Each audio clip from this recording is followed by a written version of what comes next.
that noise coming from? Is that from Jose? It's not coming from me. I'll turn my phone off It's not from me. No, the day that Biden officially withdrew from the American presidential race. But that's actually not what we're here to discuss tonight. Yeah. We're here to discuss Tottenham Hotspur and Pierre-Emile Højbjerg, but he'll have to wait till later. First of all, though, welcome to our guest, Jose from Cockerel Doodle Doo. Eltel Cockerel. Eltel Cockerel Doodle Doo, yeah. Welcome, Jose. Hey, Jose. Good evening, all you Spurs diehards. TTID. Yeah. I feel I'm amongst greats. Look at you, all of you. Well, I don't know. I've got a great hat on because it's black. And Mark Cousins, welcome, Mark. How are we all? Just finished watching the golf. Enjoy it? Yeah, 4 days of it. 4 days of it. That's the only two tournaments I watch: the Open and the Masters. Masters, yeah, you're probably the same as me. I did play this morning, not as well as some of these guys, but there you go. Also, evening to Adrian, our founder. Hi, yeah, glad to be on the show. Always look forward to these shows now. I mean, we're gradually gaining momentum and getting more and more support, views and everything like that. I still haven't quite got used to the technology. I've got to be honest about this, but I hope I can do the usual thing on podcasts and just bring a fact-based content, which is what I'm about, really. Facts, Spurs facts, and everything to do with the club. At least we are live. Thank you, Mark. Yeah, because normally these are started and it's scheduled. Yeah, I'm working on it as well. I've made a start tonight, which we'll come on to.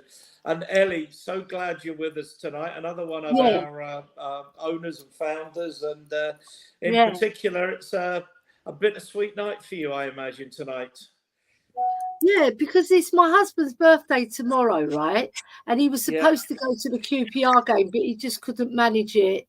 I felt sorry for him, but you know what? There were plenty of Spurs fans in the QPR end where I was. I was in the Stan Bowles end, and there was more QPR, but there was quite a lot of Spurs, right? And obviously 3,000 Spurs fans in that end, packed jam. And there was a little bit of trouble. There's a bit of argy-bargy. Ooh, bit of argy-bargy. I was actually thinking about a certain Dane that you're alleged to be in love with. Yeah, I sent a message to James Flowers because I said he's talking out of his rear end because he said they tried it and never make it. we'll talk about Pierre later, Ellie. I did apologise to James. I didn't mean that. You know, sometimes us Greek girls get a bit feisty. Where I want to start, and you were at the game, so I will start with you, Ellie. Mark, did you manage to see it? I watched the highlights that Spurs put out. They put it out on their YouTube channel. Adrian, you managed to see it? Yeah, I watched the game. Brilliant, and I did as well. So we can have some discussion as well. Jose, do you manage to catch it? Yep. Brilliant. So we're all in there. Okay, well, let's start off with, there we go. Woo! The technology does work. The team that started the game, not dissimilar. 3 changes from the team that started the first half at Tynecastle against Hearts.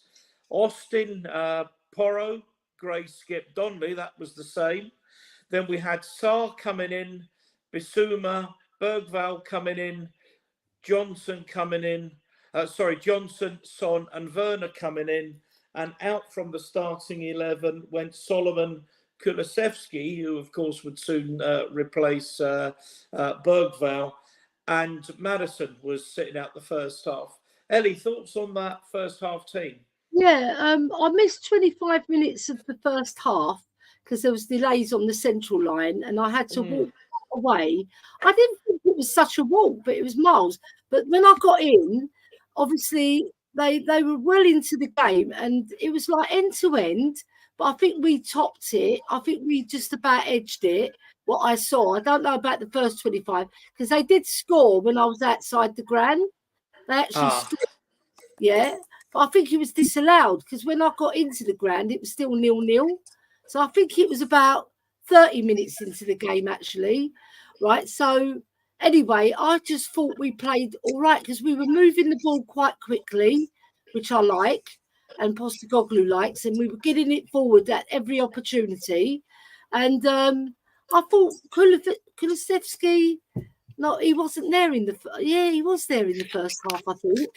Yeah, he came on after about 20 minutes for Bergvall. He came on for Bergvall, Ellie. He came on for Bergvall. Bergvall went off with a slight knock and he came on, when I got in, he was there, and the QPR fans were saying his pants. So there you go. But I just thought we played quite well, and we were knocking it about. Not brilliant, not like it wasn't as good as the Hearts performance, I don't think, in that first half, but we played okay. You know, there was nothing to write home about, really. It was just an okay performance. But the second half I saw a lot more of, so I can comment on that. Well, come on, we'll stick with the first half.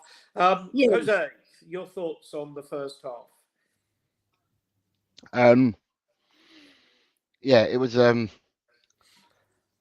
bit harder than the first half. Well, it seemed to have a similar pattern to the first half against Hearts.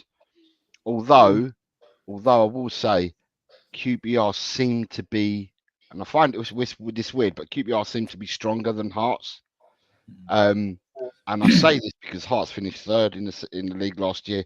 QPR struggled. Although with QPR, I know it's Ellie's husband's team, and Ellie's told me before we had the friendly announcement that even last season, Ellie was telling me that this new manager they got at QPR is cooking at QPR and is sorting out a really good team and is getting rid of the chaff and stuff like that. So I thought QPR were a good barometer.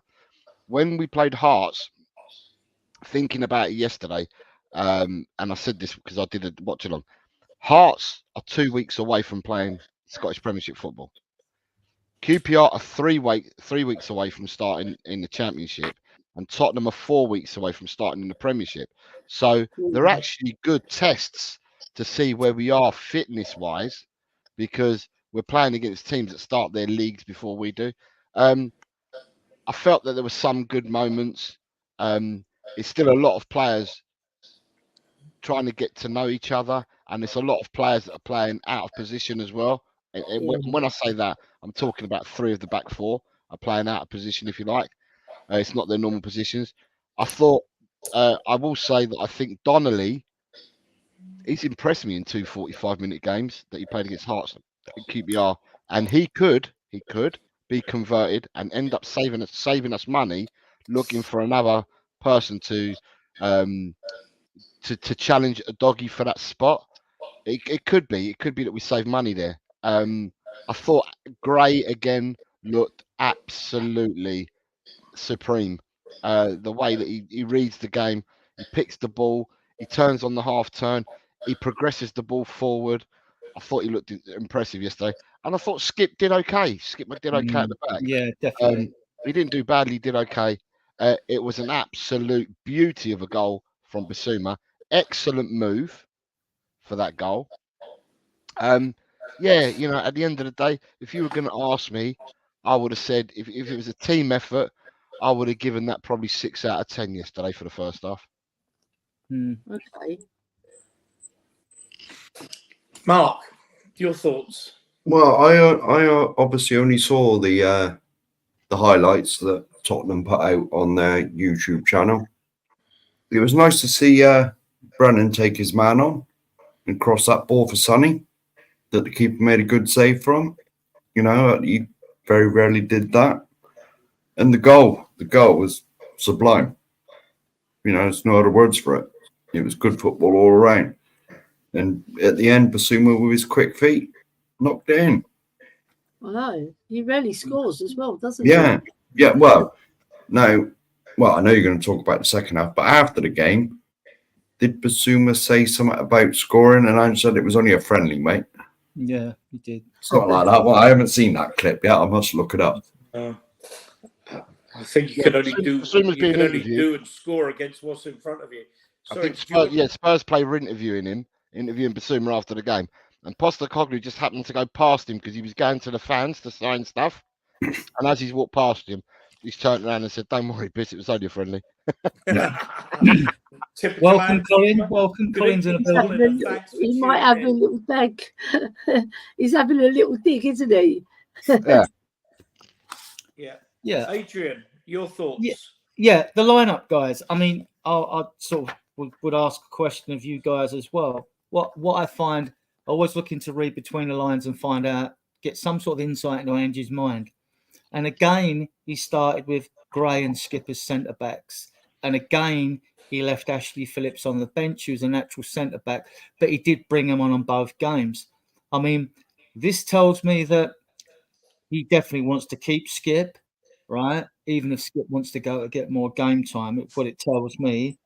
And Phillips being a 6'4" like man mountain, basically. I mean, I'm surprised for his height and all that he didn't start. But going on to the first half, I mean, like Jose mentioned Donnelly. Well, Donnelly came from Northern Ireland as a striker, and Wayne Burnett converted him into a number 10.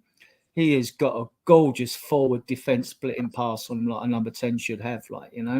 He's really good, and he chips in with goals. Like, he's playing on the left out of necessity. He could be kept as an emergency left back. I would rather get one in. I mean, and then during the game on the 28th minute, for those that remember, it's hard to remember every detail of every game, obviously, with so many changes. You see Donnelly on the right-hand side, the penalty area, having a header at goal. And you think, what's that about? He's playing on the left. Do you know what I mean? There he's come over onto the right. But the first half, they had that disallowed goal, didn't they, before when Ellie came in. And then we got a well-worked goal. And my man had a hand in it. I say my man because I'm one of the Spurs fans who is actually a big fan of Kulusevski. I know half the fan base isn't. But that's 2 games. In 2 games, he's had 2 excellent assists. The flick away at Hearts through for the goal, right? And again, it's his vision in that new role that he's got, which I think he looks best suited, that he passes the ball through again, right? That's 2 assists. And then later, he did that Hoddle-esque long ball to Werner, put Werner through, and as usual, Werner fluffed his lines, right? Why Werner take the ball wide rather than he makes the angle even harder when he drags the ball. Anyway. So I'll stop there before I go on to one, Ian, and come back to you. No, that's. I've got a few thoughts myself. Just go through the players one by one, really. I'm impressed with Austin as a goalkeeper. I like him. I know he's 25. He seems to have suddenly come 20. Think, he's a young 21, 22-year-old, but he's not. And I think he's probably ready to be our deputy. I'm not sure. And with Austin there, and with Gunter there as well, we'll be looking to bring in another goalkeeper. Like you, Gray, Skip really impressed me, probably more than Gray, if I'm honest. He's tenacious. Donnelly, but Donnelly can't make those kind of errant passes that he did.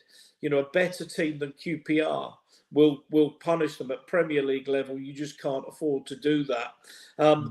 I thought Sarr and Basuma were excellent. I'll come on to your thoughts on man of the first half. Bergvall, we didn't see much, but I gather the injury isn't. Sorry. Oh, sorry, I've got an echo there. Wasn't too serious. Sonny looks out of sorts in that front row. Johnson did okay, but. As Mark's watching the golf, some of his 9 irons, he was hitting 5. He was hitting, 3 woods with. No wonder the ball was going flying over the other side. You probably didn't see them on the highlights. And Werner, what do you make of Werner? Seriously, once again, he gets into that wonderful position. It was a great ball to him. His movement off the ball, everything about what he does is fabulous. until he gets in front of goal and suddenly he's like a little boy lost. And it's a shame, because if he had half a decent ability to finish, we would have a proper player. But I can't see him playing many matches on that form. But Bissouma's goal was absolutely sublime. I mean, absolutely, little pass and move. And I was really, I'll declare it. My man of the first half was by a distance was Bissouma. I thought he was absolutely superb. And him and Sarr, you remember, they're still really good players, and they're still really young players. And given a fair wind, we've got a lot of good players. But anyone else want to argue with me, I guess, that Bissouma was the player of the first half? No, he was man of the match, to be honest, the whole match.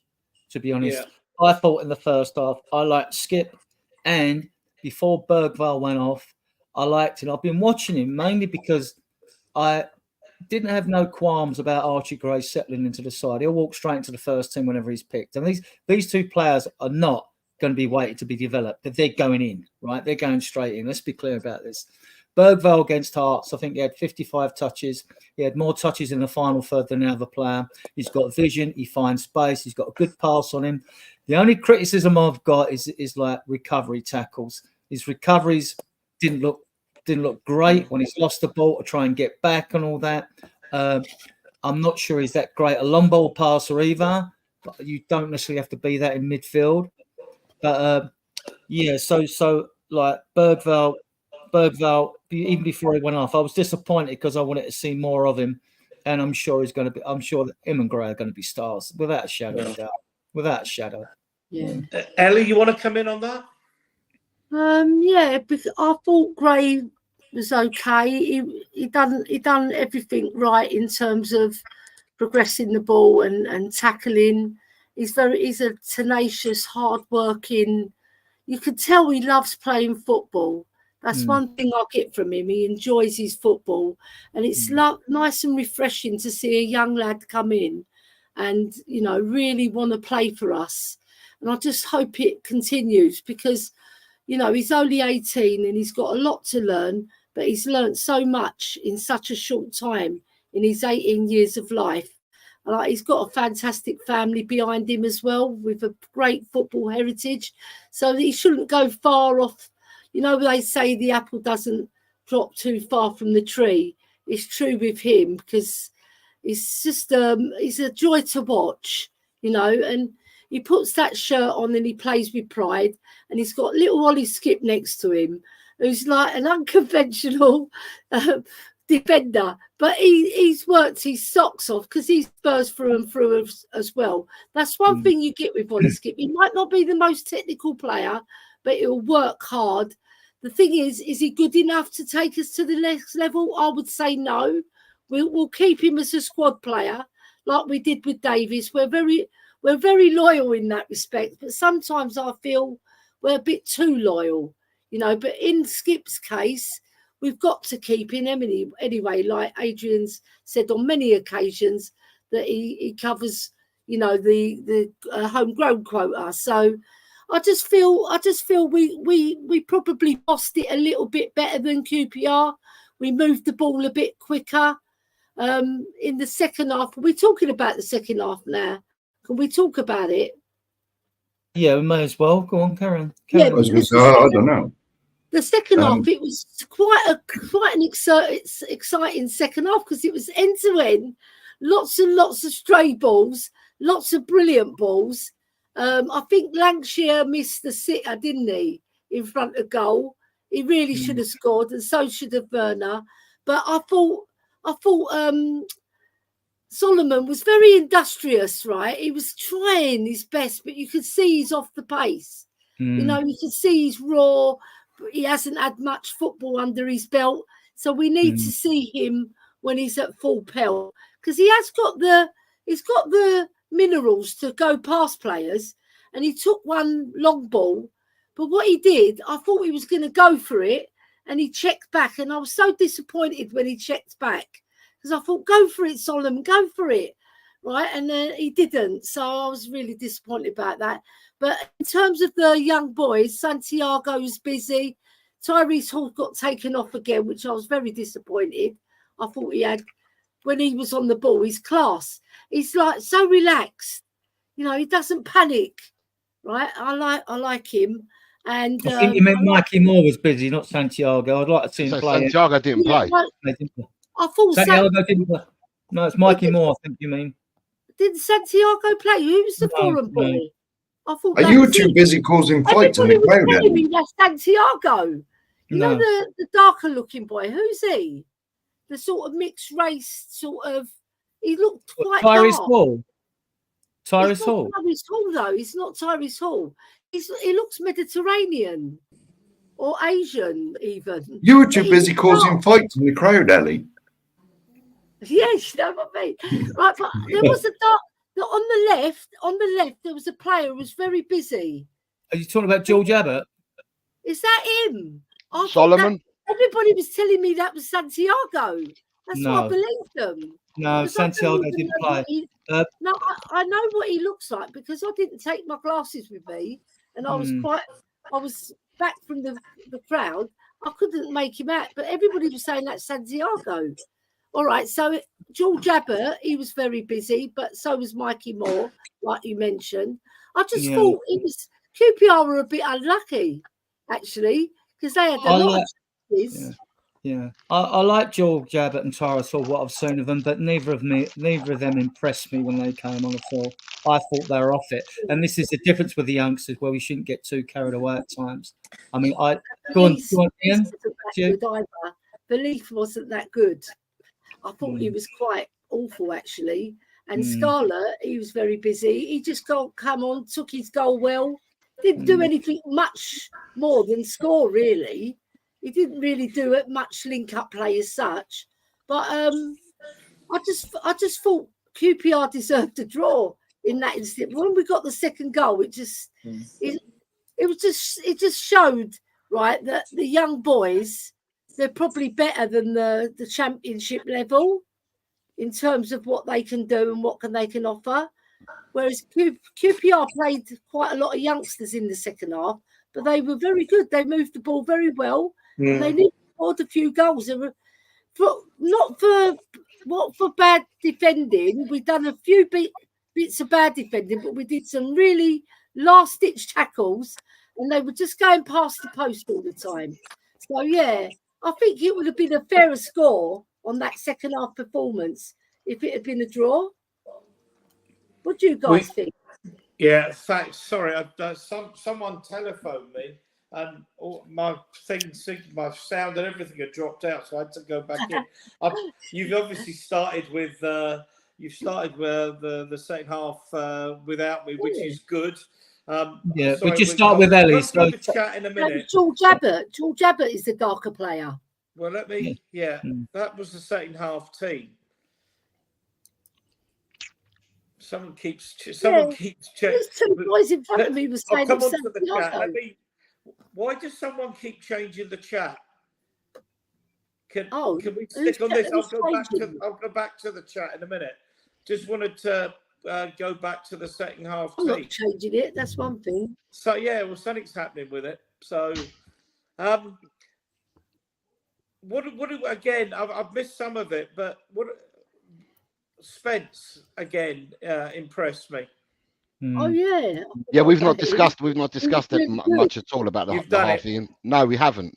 No, all right. Well, sorry, because okay. Well, let's go on, and we'll catch up with the chat in a minute. The boy Gunter in goal. Any thoughts about him? Because he's young. I've watched him a lot this season. The kid is good. He's brave. He comes for balls. I mean, he commands his area well. His kicking's good. His distribution's good. He's a good young goalkeeper. But let's not forget, we got Josh Keeley, who was loaned out to Barnet. You got Brandon Austin, who was, I don't know if he's too old to be the under-21 goalkeeper now, as he's 24 going on 25 and just signed a 5-year contract. And you got Alfie Whiteman coming back from injury. I think Whiteman will probably go out on loan. Gunter's an excellent prospect, and Keeley was sent out loan because they thought you're good. We need to give you more experience. So we're not short of potential when it comes to goalkeepers. We're not short. And they all look good. I mean, Gunter looked at some of the saves he made for the under-21s last year. They were incredible. Yeah. You mentioned his distribution, Adrian. Jose, what do you think of the way he was trying to get the ball out quickly? That doesn't seem to be the way a Spurs goalkeeper has done it for a while. That really impressed me. Yeah, I think both, right. There's a pattern. In the first two games, there's been a pattern, right? So I've heard Ellie talking about Scarlett and Villiers and stuff like that. Lancashire got 21 minutes yesterday. He got 22 against Hearts. Villiers then replaced him and got 15 minutes in both games, and the scraps were left for Scarlett in both games. Goalkeeper-wise, we used 3 keepers in the first game, with Gunter coming on and getting the last, 8 to 10 minutes against Hearts, but he got the second half yesterday against QPR. So there's a bit of a pattern. And when someone's talked about Phillips earlier, Phillips didn't start the game, but got the full 45 in the second half. So what he's basically doing, he's putting minutes into people's legs. What I took from the game yesterday and from the second half yesterday is that Lancashire, Villiers, Scarlett, between the 3 of them, 2 will go out on loan and only 1 may remain at the club. And I say maybe remains at the club. And for me, at the moment, I think it's Lancashire's definitely going on loan. I don't think he's staying at the club. I think Lancashire will be one of the ones that goes on loan.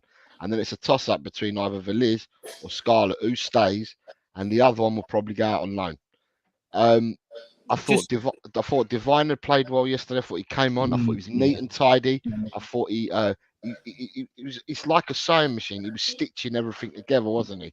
He looked really good on the ball, played the right pass, pressed at the right time, dropped off when he needed to. I thought he had a really, really good half of 45 minutes, and it's done him a world of good, Divine, yesterday. I think Phillips, for me, and I said this on a show earlier on today, for me, Phillips will start on Saturday against Vissel Kobe. If Dragusin's not back, right, because obviously Romania went out the Euros before Holland and that, and obviously before Argentina because they got to the final. So I don't think Van der Ven and Romero will make it. But if Dragusin's back, I think Dragusin starts Saturday as well against Vissel Kobe. If he's not back, I think he'll go in with Gray and Phillips. I think Phillips actually will get a start this time around. I thought Phillips, we all know because Adrian keeps telling us, this guy is 6'4". And so on paper, he's 6'4", right? But Ellie, you saw him up and close. On telly, he looks like an absolute beast of a man. He's like a rugby player. Honestly, he's massive. You can't go round. And again, I thought Phillips yesterday did himself the world of good. In both games, I think Phillips played us really well. He's not put a foot wrong in both games. He's looked composed and assured. So he impressed me in the second half again. And Jed Spence, what can I say? For me, Jed Spence is a man possessed. And I hope that he's come back. Let's be factual here. Up till about 3 weeks ago, Genoa were in talks with Tottenham about taking this player, and there was nobody talking about this player staying. I'm hoping that he's come back because obviously he's been in Italy. He's been away from the crowd over here, i.e. his mates and stuff like that. He's knuckled down because it's hard in Italy, second language and that.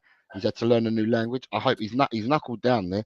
He's learnt from being out there. He's come back. And if he's had a word with Postecoglou and they've had a chat with each other and he says, look, boss, I want to give it 130% this time round. I don't want to fall out. I think I've got a future here. I want to give it a real good go. And Ange gives him that opportunity and the coaches, then we're saving ourselves money because not long ago we were talking about spending 20 odd million on Van der Sen. We don't need Van der Sen if Spence continues on this trajectory and wants to stay. We save money in that position as well. Sorry, that was it, Ian. No, sorry, Mark. Yeah, the rain was terrible at Troon yesterday, and it was blowing a gale. Yeah, the weather in Scotland for them poor golfers, it was terrible. But that's about all I saw. It's been terrible for 3 days in Troon. Today was all right, but it's been terrible. Well, yeah. Well, it was windy. It was windy, but yesterday, especially the leaders in the final groups, like it was. Well, if it was me, I'd have walked in. I'd have said, "Stuff this, I'm off." Right. Okay.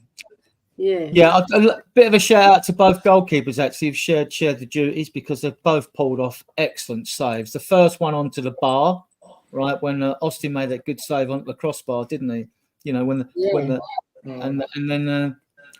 then Gunter made that good save from that, which looks like it was just going to creep inside the post in the second half, didn't he? When QPR just put us under a bit of the pressure, I thought they were worth a draw, to be honest, right during the game. Yeah, I only saw the highlights for about 8 minutes. I think Tottenham put out of the highlights. But the thing, guys, something to mention, right?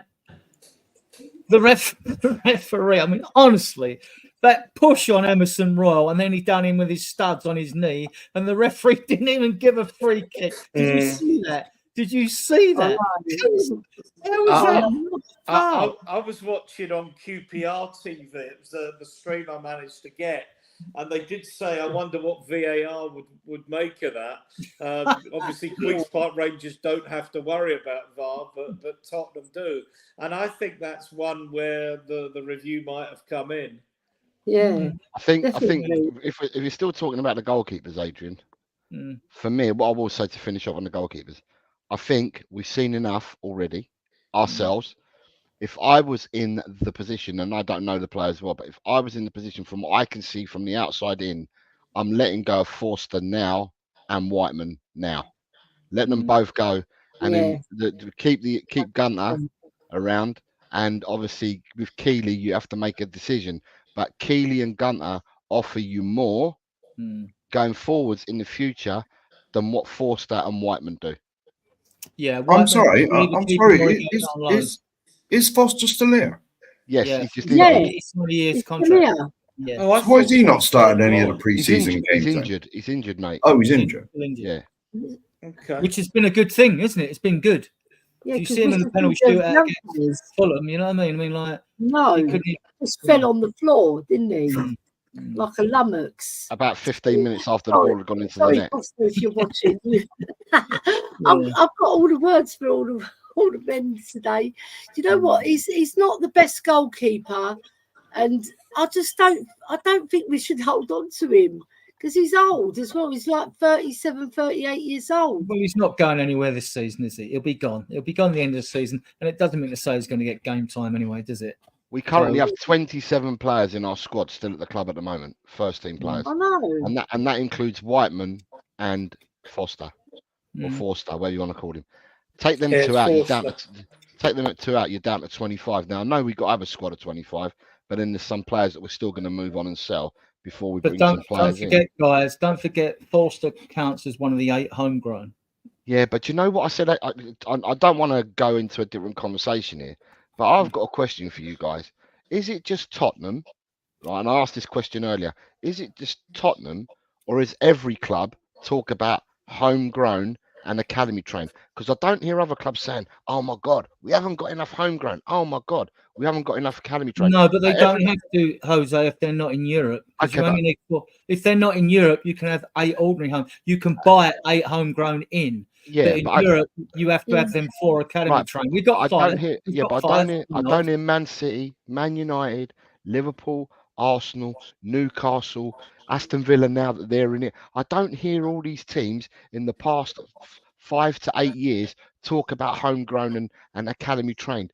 Tottenham, we talk about it every time we're in a campaign. We always talk about shit. Have we got enough? Have we got enough? Well, that's because normally. That's because the media bring it up. But that's because normally, if we get any good academy ones, Levy sells them for vast profits. Only one, and that was Kane. Anyone else he hasn't sold for a vast profit, has he? Gareth Bell? He weren't academy trained, though, was he? No. He came from Southampton. I know he did, but he was only young, though, wasn't he? So he probably would have sneaked into the... A youth player. Like I think he was 18, 19 when he joined us, wasn't he? Something like that. What, Gareth? I think he was quite young, wasn't he? About 18, yeah. It's 3 years, isn't it? 3 years before you're 21 or something for the academy. Oh my God, you would have to be there. I've just seen the picture of Højbjerg training, flipping. Big up to Peter as well in the chat. 5:45. That's a great effort, in mate. Melbourne, yeah. Yeah, that's a great effort. I certainly don't get up at 5:45 to watch streams. Yeah, that's dedication for you. Spurs That is die hard. dedication. That's what you call a Spurs die hard. Yeah. What did you think, guys? We're going off on tangents all over the place here. What did you think of Divine's performance? You asking me? Asking all of you, basically. I just wanted to get. I've already said it. Yeah, he's very busy. Very busy, tenacious, hardworking, got vision. Always looking for that through ball, you know, to play that killer pass. Sometimes it came off, sometimes it didn't, because they intercepted it. But I thought he looked tidy, you know, very neat player. And he's got a lot of class as well. You know, you can tell he loves playing football as well, because he's buzzing around the football pitch. Yeah, I liked him. And he reminds me he looks a bit like Charlie, our Charlie, who comes on the show. I was looking at him thinking he looks a lot like Charlie, but he's still young and he's still learning the game, right? So he's not the finished article yet in my book, but he's got more vision than most of the other youngsters. You know, the way he's looking for the through ball, which I like. And he does it for England as well. So he's very consistent with that.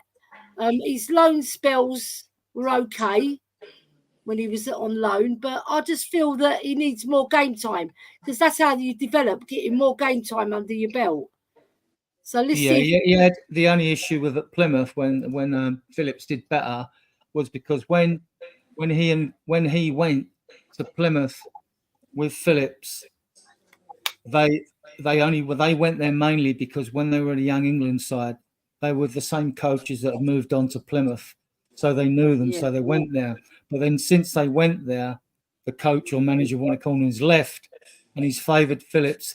Divine hasn't sort of been his flavour, I suppose, or not suited the system. But well, Rooney's at Plymouth now. Yeah, well, he may want them back, but he might not get them. You know, so we'll see what happens. I mean, we can talk about that later. So a few thoughts from me. I like the two young goalkeepers we've got.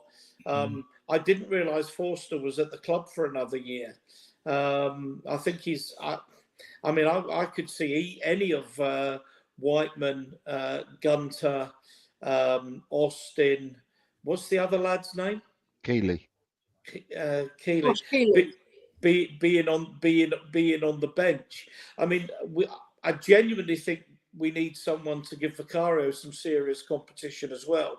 I mean, he is a wonderful, wonderful goalkeeper in terms of his shot stopping, but I do worry about the fact that he gets bullied at set pieces so badly, and our defenders' inability. I mean, someone like Dragushin would be able to help with that, but I don't know that he's going to be a starter. Dry roasted peanut. Everyone's got to call him it's Lancashire, not Lancashire. There's no third A in it. It's Lancashire, not Lancashire. So, you're absolutely right. We need to all get that right.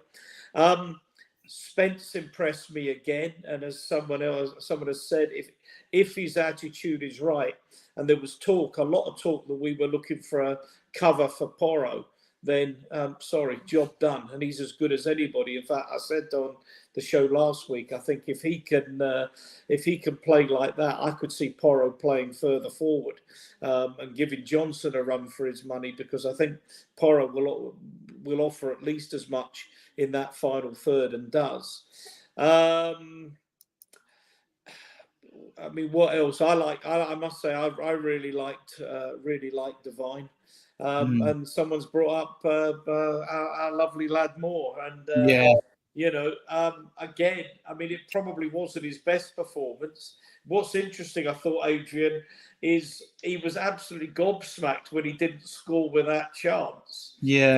And it just coming up a level, instead of playing, youth team players and what have you, he's up against an experienced professional goalkeeper. Was it Bergvall or was it Kulu who put him through for that chance? I can't remember. No, I thought it was more the one where the goalkeeper. The one Moore missed it, but I think he was fed. The keeper saved it, but Bergvall, I think it was Bergvall or Kulu put the ball through. But Bergvall had long gone off. I'm talking about the second half. It would have been Kulu. Yeah, but he still we can talk about Mikey Moore. I love him to death, as well as I do Divine. I mean, he popped up on the right for England guys. For those you don't know in the chat, He's on the left. On the left, right? Yeah. But he can play anyway through the middle, basically anyway on a front three. So he's in the game. I'm watching him. He's playing on the right. He's dropping in the middle, and then when Scarlett gets his goal, it's from his cross, and he's on the left. He's on the left. And he puts the cross in for Scarlett to score right at the end. I mean, the kid. I mean, I've never seen a kid that young that's got such a center of gravity that can change feet, is so well balanced, doesn't matter, that's got the vision. He can quicken and slow the pace of the game. He quickens the slow of his pace. He'll either start slowly, he's always looking around when he's moving, then he'll have a short burst or come back. But if you give him 5 or 7 yards in midfield, he'll charge at you like an express train. I'd have him in that 25-man squad tomorrow, without a shadow of a doubt. And would I play him instead of Werner? I think you know the answer to that, right? Yeah, but with Mikey Moore, he doesn't have to be in the 25. He just be on the B list. He will be in the first team squad next year, but without having to be named in the 25. You're quite right. He plays off the left-hand side. He's right-footed predominantly, plays off the left. But Tottenham yesterday played him on the right, and you're quite right. The ball that to set up Spencer's goal, it was him with the outside on the left-hand side, with the outside of his right foot. The ball was a sublime one on the outside of his right foot for Spencer to score that second goal. Yeah, and I was pleased for Scarlett. Sorry, Scarlett. Yeah, right. I was pleased for him because I've watched him, and I know Ellie's watched him over a few seasons when we've had a chance before we had Spurs playing, things like that. And like, you got fans now arguing over like Velez, Lancashire, Scarlett, Donnelly even. I mean, I can see at least maybe 3 or 4 of these young players will be, because they're younger on the B list, will be part of that first team squad. Yeah. Well, I mean, I certainly can see Phillips and Moore and Lancashire. And I'm going to tell you, I don't agree. I'm not sure I agree with Jose about. I mean, I don't see Lancashire going on loan. I really don't. I think he would benefit so much from being around the first team and the first team coaches and getting some game time. I think he's got something. We've had this discussion. I'm not 100% sure what it is. I just think he's got a bit of presence out there. I think he's rotating this front three to decide. I think one will definitely go away. I'm not sure 2 will, unless we bring in 2 centre forwards, because I'm sort of thinking he'll get rid of Rishi and bring in one other. A top player, a Tony or a Jonathan David or whatever. And then if he's got Scarlett and Lancashire, people in the chat, whether you think he's strong enough. Yeah, well, I think one will go. I think Velith will go on loan. I think there was talk he would go again on loan. I don't think he can keep 3 relatively inexperienced players and one sort of one experienced international. That would be my view. I mean, I think Divine now is ready to step up. Phillips, I think, ready to step up. Bergval, I think will be involved. Moore has to be involved. Because he's that good. I would involve Divine as well. I definitely would. Yeah, well, I think I said Divine. All right, sorry. And if Spence can do the job, but that comes down to it can't all be kids. It can't all be kids. So we'll come on to. Sorry, Ian, I have to disagree with you, mate. I really do. Honestly, that's what it's about. Right. For me, Lancashire definitely goes out on loan. Lancashire goes out on loan. I think that the fact that he only played 20 odd minutes and stuff like that, I think he'll go out on loan. He's 19 still, and I think he's the one that will go out on loan. I think the toss up is going to be between Velez and Scarlett. And when you look at it, who's got the most experience out of all 3 strikers? It's actually Velez. Velez has played first team football. He played for Velez Sarsfield before Tottenham signed him. So he's actually got more first team experience than the other 2. But Scarlett's been around a while now. So that's why I'm saying it's a hard one for me to call on who they keep. Scarlett's 20 now. And he's got a good goal scoring record for England. And because Lancashire's got 23 goals in 22 games for the under-21s, you understand the hype around him. If Scarlett comes in, when you play a pre-season friendly, you're a striker. If you don't score, suddenly to half the fan base, you're rubbish. I know Scarlett. I watched, and Ellie's watched. I watched Scarlett playing them under 21s before this crop came through, because last year they were nearly relegated, believe it or not.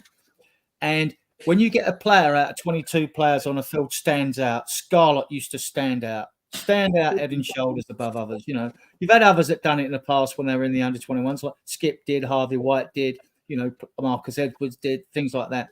But he used to stand out. He's underrated. He got a nice goal against Shakhtar Donetsk when Kane got his 4 before he left. Fabulous goal that was. Yeah, brilliant. Goal. And like, I rate him.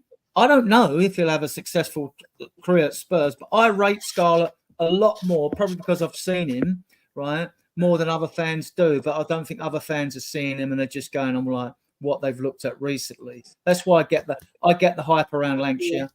I mean, I don't care. I want to see some of these youngsters in this squad, and it's a nice headache for Ange to have. But look, let him pick the ones he wants, you know. And we'll see. We'll get an insight into his thinking, you know. Yeah, we'll certainly know it probably end of the 2 weeks today. I think we'll have a pretty good idea where his thinking That's a good call. We'll come on to transfers as well. Yeah. What do you the Ian versus Jose about who's going on loan and who's staying? Adrian, what's your view of that? What? Who's going and staying? Well, I would keep. Well, Moore's too young to go on loan. No, we're talking about the 3 strikers. The forwards. Valise, Lancashire, and Scarlett. I want to see Valise given his chance. We paid that money for him, right? I've looked at him in previous videos. He looks good. I think when he come on against Brighton, although we shot ourselves in the foot during that game, that was a tenacious goal he got there. Right, he showed grit, he showed aggression, which I like to see him on strikers. And then there was the home game when he got injured and wouldn't come off. And even though he was limping, he still wanted to continue playing. I forget who it was against, right? I like his attitude. I like him. Good in here. And he's quick as well. He's no slouch, right? So, and I want to see more of him. I want to see more of him in his next 2 games. What will be really interesting, we haven't even got up to that yet, but them 2 last games against Bayern Munich away and at home they're going to be very revealing about who's going to be among the 15 or 16 players that Angie's going to pick to start the first game of the season. Yeah. So I would keep Valise, Lancashire as well, and Scarlett. Take your pick. One of them's going to have to go out on loan, but I would keep one of them. And what did you just say? Which one? I'd keep Scarlett. I'd send Lancashire on loan. He's 19. Okay, you're with. He's got time. I'd keep Scarlett. And I'm Valise. saying 2. I'm saying 2 are going. Right? No, but I'm saying 2 are going. Both off the street. Oh, 2 are going. I'm saying 2. No, but I'm saying 2 are going, Ian. I think that 2 will go out of the 3 on loan. Okay. Man of the match for the second half. Any thoughts, and then we'll move on. I thought Basuma was man of the match overall. Jed Spence. Again.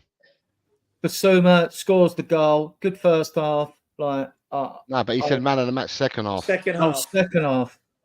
Yeah, I'll give it to Jed Spence as well because he was brilliant. The amount of tackles he put in and blocks he put in, and he worked so hard. I was very impressed with him because I thought his career was over at Spurs, but I think he's revived it. I reckon he's put his face in the picture, and I think Postecoglou would be having second thoughts to ship him out again. Just put it that way. If they've had the conversation, Ellie. I think they have, because he wouldn't be playing all of the time, and he's put his faith in him now, right? The proof in the pudding is if he plays him over Porro and pushes Porro more forward, maybe. And drops this right wing back position and just has a straight back, left back and a straight right back and a winger, as in Porro, right? He could do that, but I very much doubt he will, because he likes his philosophy and he likes his right wing backs inverting as midfielders, doesn't he? So I don't think we're going to see that. Possibly he'll be on the bench when Porro, but I would say Porro would start still over Jed Spence. And then maybe if Porro drops his form, then I think Jed Spence will be waiting in the wings. And every opportunity that he gets, right, if he does have him in his plans, I think he'll take it with both feet again, because he was very impressive. Mark? Yeah. Yeah, well, obviously I never watched it, so my man of the match would have to be Xander Shopley. Yeah. No, but like, Wasn't yeah, no, coffin bunker on the left-hand side of the eighth? yeah. My man of the match, second half, Alfie Devine. Okay. I thought he was Yeah. neat, touch, tidy on the ball. I thought he had more of the ball than Spence had, and I was really pleased to see it, right? Because he could end something more to think about. You could give it a Spence, you could give it a Devine. I don't think anyone else was outstanding. I was actually quite, because I've seen these kids play well so many times. That's why I was disappointed in Tyrus Hall and George Abbott. George Abbott, normally, for those who don't know, he's a tenacious midfielder, ball winner, defensive midfielder who has sat in the back four for the under-21s. You notice a lot of our players are very versatile, and they're not just a jack of all trades, master of one. They're good in a specific position, but they can double up, right? Yeah. I thought George Abbott was a bit sloppy. I thought Tyrus Hall was well off the pace, but Spence, yeah, good. Hope we keep him. It might save us a fortune in a transfer market as well by keeping him. So something's gone on for him to have so much game time under Ange. The words have been spoken, and but I'm going to me, I'll give it to Devine, right? Because I just think he's come on. He showed a lot of people haven't seen him how tidy and neat a player he is. Yeah, I mean, certainly we'll move on, but Andrew's got some decisions to make in terms of which of these kids are going to be promoted and be proper members of the first team squad, and which maybe need to go away on loan. And of course, where and Mark could be the first to say this. I know others will agree that you're still going to need experienced players in the side. Yeah. You can't have the team run entirely with kids, much as it will be exciting. We're not going to win trophies with kids. Right, guys, we've been going nearly an hour. So let's talk about somebody. I wonder who likes him. And I wonder who that might be. And I wonder who I might ask about Pierre-Emile Højbjerg, who is leaving the club. And Jose is playing a violin. Yeah. I just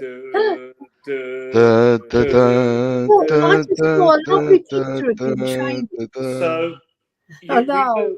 Yeah. It's so sad. What am I going to do with myself? I have to change my name again. I have to take the voodoo doll out of everybody's hands because they hate him. Like a lot of people on YouTube, they don't like him, but there's a few that do, but there's not that many. But on his Instagram, everybody loves him. Everybody loves Højbjerg. And they're mostly Danish fans, like I said before. They absolutely adore him in Denmark because he plays fantastic for them. And for the first 2 years, you must admit, lads, that first year under Jose, he was brilliant. Yeah. Honestly, he was absolutely brilliant. Yeah. The second year, he was really good with Bentancur, and then he dropped out of favour with Postecoglou. So, when he came out and made that statement, you've got to ask the manager why I'm not playing. Right, but he still stayed professional. He stayed on the bench getting the splinters on his bum. And when he came on, he did make a few errors, I must admit. Because he's not, like I said, he's not used to passing the ball quickly. He doesn't like it. He's a more methodical player who likes to think about it before he passes the ball. And maybe he hasn't got the loose hips, to move quickly. He hasn't. But what he lacks in that, he makes up in other areas. But at the end, I wish him good luck. If it is Olympic, Marseille that he's going to. He's going to have a lot of nice French cuisine, and I'm sure his wife is happy because she's in the fashion world of the universe. So I'm sure she's going to be happy and spending on his credit card as well, probably. Right? Sorry, Mrs. Hoybier, but you probably will be. And I just wish him luck because he is a fantastic professional. He's not everybody's cup of tea, we know that, but he was definitely my cup of tea because I've always liked players like him who work hard and play for the badge. Yeah, Jose? Oh, go on. For me, yeah, he's come to us.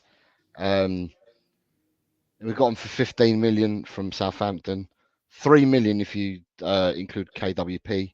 If you're not including him, it's 15 million. He did well. He was a round peg in a round hole for a couple of years for us, meaning that he fitted the system that we played. However, as we've moved away from that system and that, he's not become a bad player overnight. He just doesn't fit the style we play. I thank him for his service, and I wish him all the very best when he moves on to Marseille. The one thing I wanted to say though, right, is Adrian, I know you work so hard on your Facebook page, putting out all the columns of all what the ITKs are saying and all that. But these ITKs, they drive us as a fan base. They drive us mad because these ITKs walk around with AK-47s and they spray bullets everywhere, hoping that one will hit. Now, we were told that Pierre-Emile Højbjerg, and I'm sure Adrian, you've covered this in a lot of your stuff. He was going to Atletico Madrid. He was going to Galatasaray. He was going to Fulham, and he was going to Napoli. Yesterday, within about 3 hours, it broke he's going to Marseille, and 3 hours later, we got the here we go, which means that Tottenham Hotspur, right, are not. So it means that our own people within are not giving out feelers to the public and that, so nobody knows what Tottenham are doing. And what it then does, it frustrates us as a fan base because then we don't know who we're going for and who we're likely to get in. But long for me, however frustrating it may be, long may it continue, because not letting anyone know what your business is probably stands you in good stead as a club rather than everyone knowing the business. Yeah, well said, Jose. Just to get on Norman Lamont's question about our academy trained, we have 5 that I know of. You've got Whiteman, Austin, Skip, Sarr, and Niall John, who turned 21 in March. Right, so we got 5, and as for the academy, the 8 totaling for 8 homegrown. You've still got Johnson, you've got Ben Davies, you've got Madison. Right, so now you've got 8 already there, without adding probably Ashley Phillips. You know, no, he's too young. What am I talking about? Well, I'm sure there's Spence if he stays. Right.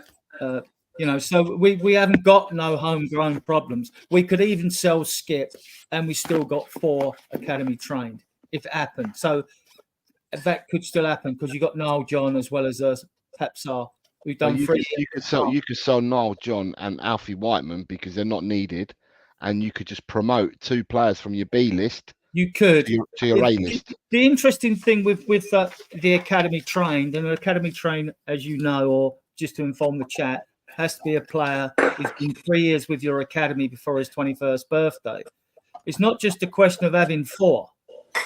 You can have the 4, the quota.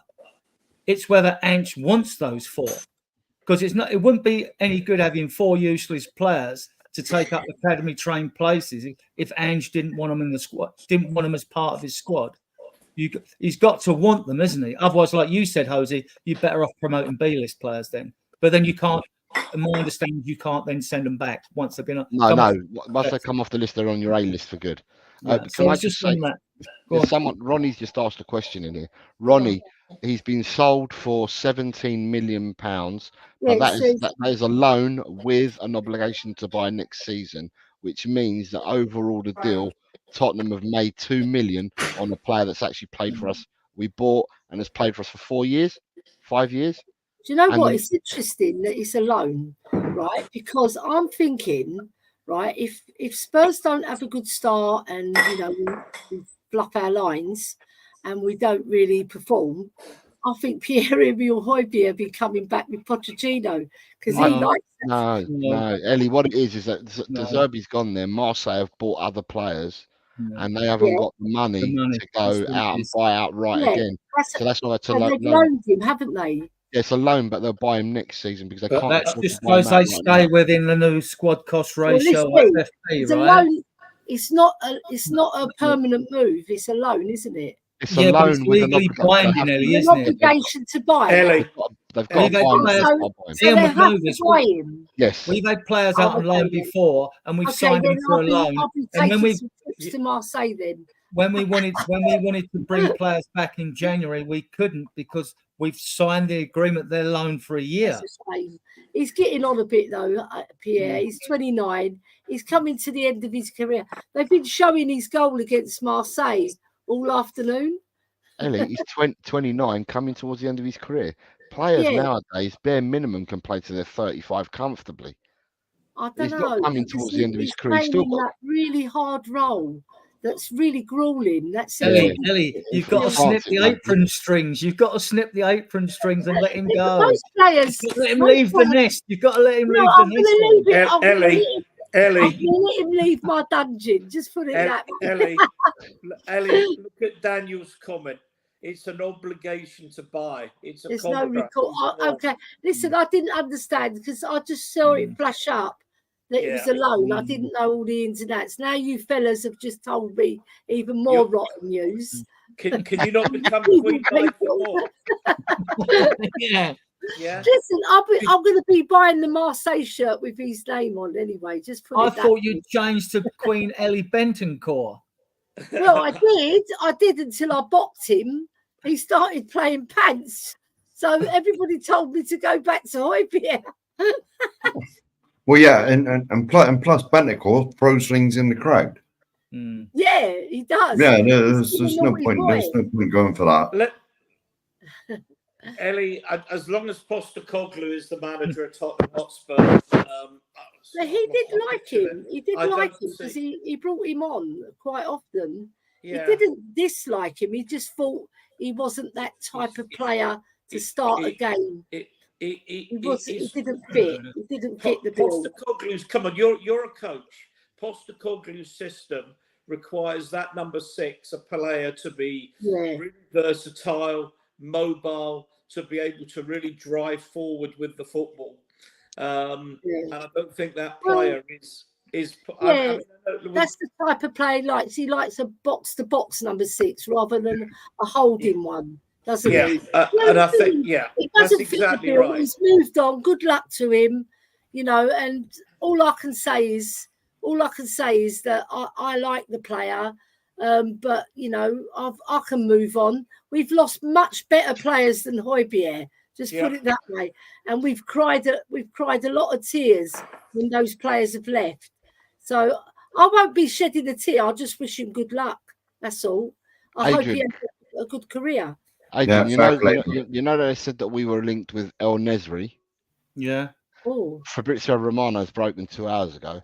But Fenerbahce are closing in on the final details for El Nesri deal. So this is what I'm talking about, the in the nose, spraying their AK-47s and hoping that one bullet lands. Fenerbahce are in a deal for whom, Jose? Yusuf El Nesri, the Sevilla centre forward. Yeah. Moroccan international. Right, okay. Absolute beast. Was he absolute coming beast. to Tottenham? Well, there was in the nose, and that we were linked to him as well. I don't take any notice of it. I don't take any notice of all that nonsense that's on Facebook and Twitter, and it's a load of rubbish. We'll be hearing more about Solanke today as well. It is rubbish. The only player we've not been linked with that I think that we might be interested in is Adrian, to be honest with you. I mean, it's the number of players that, and you're probably right that we're in for players, and we're going to talk about some players, and then we're not, and what have you. But there's not, and it's quite right. I mean, I remember some of the big deals. I can remember when we signed Luka Modric, for example. It got announced one Saturday morning, and there hadn't been a whisper about it. No. When we signed the Argentines, it was just completely out the blue. No one had got a whisper of it. And Rafa van der Vaart. Rafa Say that van again, Vaart Mark. was Come like out of that left as well. wing, didn't it? Come out of left wing, Rafa van Vaart. So, Yeah. Nobody knew. And No one had heard Jurgen Klinsmann turns up in the Volkswagen Beetle outside the Yeah. Tottenham Hotspur I Stadium, know. and then There's he becomes another our one. player. Yeah, it's amazing. let's talk about the ins and outs that we know and what we may know and what have you. He plays for let's Man talk- United. Let's talk about the outs first. Continuing talk about Lo Celso going to Aston Villa and Ramsey coming to us. Adrian, any thoughts on that? Yeah, well, I understand any media speculation regarding Aston Villa because we've nicked three of their staff. We took Frederick Leff, who's head of strategy. We took Johan Lange, who's our director of football, and we've took Milo Jedinek, Australian captain, coach, from there as well. And they'll know the Villa squad like the back of their hand. I'm surprised we haven't been linked with more Villa players, as that's the case. You know, they've done quite well. Is there anything in it? There's been that rehash story. I mean, a while back we offered 20 million to Lo Celso. They said no. So what? Anything that's happened since is that Lo Celso's had a great assist in the Copa America for the winning goal for Argentina. Yeah. And suddenly we've offered the same. There's 19 million now in Lo Celso for Jacob Ramsey. I don't know. Like Jose said, if this is the old scattergun effect again from the media, they've got nothing else to report at the moment. You're going to get a lot more of this in the next 2 weeks, though. Well, and the reason go on. When do we fly to Japan? Because it strikes me that Tuesday. It's either tomorrow or Tuesday. Because Daniel Coyson, I put that up as this transfer window is getting frustrating. I mean, I appreciate we've had the Euros, we've had the Copa America. It's very difficult. And then players need to get some rest and go on holiday. But at some point, if we're getting players in before the start of the season, we need to get them in, and they need to go on the tour. They need to integrate, etc. Well, they've got till Tuesday then to get them in. My no, because you can still buy players. Sorry, chats. I think if Tottenham were to sign any players by Thursday, they'll still fly out to Japan. Yeah. Like, even though later, I think they'll still fly out. My thinking on the transfer window, which has been relatively quiet for most clubs, apart from Man United, always throw money around like it's going out of fashion, right? Is that it will be busy in the next 2 weeks, because for all clubs, and the reason I say that is because you've only got 4 weeks of the season. Surely you'd want to get players in and have at least 2 weeks with them before ideally you want a month with them, but I mean, like, surely you'd want to get them in with at least 2 weeks. So I can see the press will there'll be less rumours in the future because there's going to be more concrete deals done in this next 2 weeks. I think these clubs will want them in. They'll want them in at least a couple of weeks before the season. Otherwise, these players are not going to have a pre-season. They're not going to have it, are they? No. So that's I mean, my thinking on it. I mean, whether I'm right or wrong, we'll wait and see. And the rumour is with Spurs. I'm starting to get frustrated. Yeah. But by the same token, maybe the players that we want have been involved in the tournaments and are on holiday and what have you. I mean, I'll give you one example. I read, and again, I appreciate the ITK's maybe scattergun, but I read on from someone, it may have even been from Alistair Gold, that we have been in touch with Jonathan David's representatives for every day for the last... Stay away from him. Pourquoi? He's useless. Stay away from him. He's too Bob, as I call it. He's a too Bob player. He's not good enough. Stay away from him. He fits the profile, though. He's 24. He can be 24, but you can be 24 with something about you, or 24 and be too Bob, and he falls in the latter, I'm afraid. But what I will say is, I know what you're saying, Ian, what you just said about the Copa and the Euros, right? But by the other side of the token, Spain won the Euros, didn't they? And 2 days after, Morata was announced by AC Milan, and Lenormand has left Real Sociedad and was signed by another Spanish club. Within 2 days of finishing it, Joshua Zirkzee, who was with Holland in the Euros, has now been signed by Man United. So therefore, a lot of these deals with the agents, as you guys well know, would have been done in the background and stuff like that. So if Tottenham, if we're really saying the Euros and the Copper, then we're hanging our hats in the fact that Tottenham are after players that were playing in them tournaments. Now, what ends up happening if we sign players that weren't at them tournaments? Then what was the delay? Well, players on holiday, I suppose. I mean, some would have been on holiday. Like who, Adrian, but they're all back in pre-season, all the players that weren't in these tournaments. Yeah, true. That's a point. That's a good point. Yeah.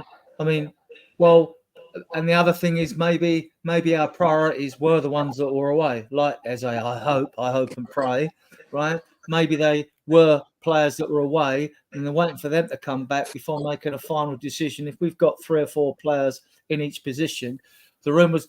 Ange came out with a very telling quote. He said, which I found a little bit disturbing. He said, we're still looking to bring another couple in. Couple. Well, that tells me definitely promoting youngsters, because I wanted another 4 minimum in this window, let alone the next one. Well, Paul O'Keefe yesterday was reporting, Adrian, it's all broken everywhere. Paul O'Keefe was reporting that Tottenham are bringing in 3 players. Yeah, and I've heard that updated to 3. If there's a left back included, I'm all on board with that. If it's a left back, Eze, and a striker, that'll do. You know, I don't think you'll get more than that. We've got cover at right back with Archie Gray, haven't we? And if Spence stays as well. So I think left back should be a priority. I know we've got Davies for this last season, right? But I think left back, striker, and Eze, because we got 7. It's the front 3 that alarm me the most. We got 7 midfielders at the moment, right? We know our back 5 really, and Vicara are fine. We got 7 midfielders, haven't we? We got 4 that they're good on when they're all on form, in like Sarr, Bentancur, Basuma, and Maddison. And now you're adding Skip, Archie Gray, and Bergvall to that. So that's 7. So we need and Kulu. And Kulu, if you want to include him now in the midfield, that's 8. But then it's the front 3 that need to fix. We're an urgent need to get in goals, you know. So like, and we want a left back. I mean, when we were challenging Jose, when we were challenging under Poch, we had the desk. You know, we had D for Delhi, E for Ericsson, S for Son, K for Kane. Look how many goals them 4 got. 4th would get us in the season. Son and Kane would get us 45, right, and cups and all that, right, between them. And we got to look to get at least 90 goals to win the league. And that's what we should be aiming for, going to win the league. And I've been banging it on every podcast I've been in. I don't care who we bring in as long as they score goals. That's why I'm not a fan of Werner. He's not a bad footballer. He's intelligent football, takes up space, got a load of pace and all that. But he couldn't hit a cow's ass with a banjo, could he? Do you know what? I mean, yesterday, I think you lot have been harsh, though, because the ball that was put through to him when he went running through, right? Yeah. He ran, you're quite right, he ran away from, ran wider. But the reason why he ran wider was he was trying to see if he's going to get clipped by the defender. We would have got a penalty if he got clipped. I think the reason he runs away, Jose, is because he's got goal mouth phobia. It's a new disease. It's just like he's got goal mouth phobia. He's frightened of the goal mouth. It terrifies him when he gets in front of goal, you know. And he's a good footballer. You don't be like, he is a good. I'm not doubting he's a good footballer. I'm not going to say he's shit or slack. I don't do that with players. I will. Fair enough. I mean, how can you say he's not good in front of goal, right? He's not particularly brilliant on the wing. He makes room for himself, but hardly anybody passes to him. So that tells you something. Because I've seen him, right? He makes so many good runs, but nobody passes to him because they don't trust him, right? And I just think he's an all-round average footballer. He's not a brilliant footballer. He doesn't make space for himself in the box, and he doesn't make an angle for himself to score. And when the ball comes to him, he doesn't, you know, and he's lost his marker. He doesn't anticipate and get his body shape right to score a goal. Case in point against Newcastle, it came to him. He made the space for himself for once. He got away from the defender, and he completely muffed it. So he's goal shy, the boy. He doesn't score. Why would we want to sign a player on loan when we could have given it to another better player? Because 165 grand, 165,000 a week. That's a lot of money. But but he suits that.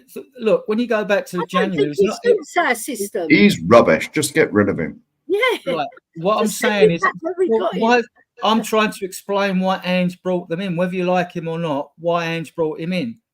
I don't think Ange brought him in. He did, I Ellie. think He it's a did. club signing. He did, because we've got him twice now. That's not an accident. He did. Yeah, but Right. twice In Hang on, January when he sorry, hold on, in January when he came in, right? Adrian, thanks. He was an opportunist signing. Ange Mhm. wanted him. Why? Right? Look at Ange's system. He likes two wide wingers with pace, right, who hug the touchline.